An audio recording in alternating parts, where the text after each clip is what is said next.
మీ కంపడే ఒక బటన్, అది బులుగు బటన్. కానీ బల్ల కింద ఒక ఎర్ర బటన్ ఉంటుంది తల్లి. బులుగు బటన్ నొక్కుతాడు తల్లి, 10 రూపాయలు అకౌంట్ లో పడుతుంది. అదే క్షణం బల్ల కింద బటన్ నొక్కుతాడు, 100 రూపాయలు ఉష్ పోతుంది. ఎలా పోతుందో కూడా చెప్పాలి కదా. 9 సార్లు కరెంటు ఛార్జీలు పెంచి బాధుడే బాధుడు. ఆర్టీసీ ఛార్జీలు 3 సార్లు పెంచి బాధుడే బాధుడు. ఇంటి పన్ను, చెత్త పన్ను, రేప మాప ఇంట్లో కుక్కుంటే కుక్క పైన కూడా పన్నేస్తాడు ఈ జగన్. వాలంటీర్ వాసు రేప మాప ఇంటికి వస్తాడు, మా గొట్టం పట్టుకొచ్చి ఇలా ఉఫ్ అని ఊదమంటాడు. ఊదత్ తల్లి, ఊదితే అమ్మా ఇంత గాలి పీల్చుతున్నారా అని గాలి పైన కూడా పన్నేస్తాడు ఈ జగన్.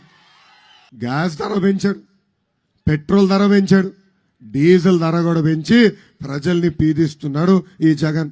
అన్న క్యాంటీన్ కట్, పండగ కానుకల కట్, ప్రమాద బీమా cut, best available school cut, 6 లక్షల వృద్ధులకు రావాల్సిన pension cut, drip irrigation cut, ఇట్లా 100 సంక్షేమ కార్యక్రమాలు కట్ చేసిన ఏకైక ముఖ్యమంత్రి ఆంధ్ర రాష్ట్ర ముఖ్యమంత్రి జగన్.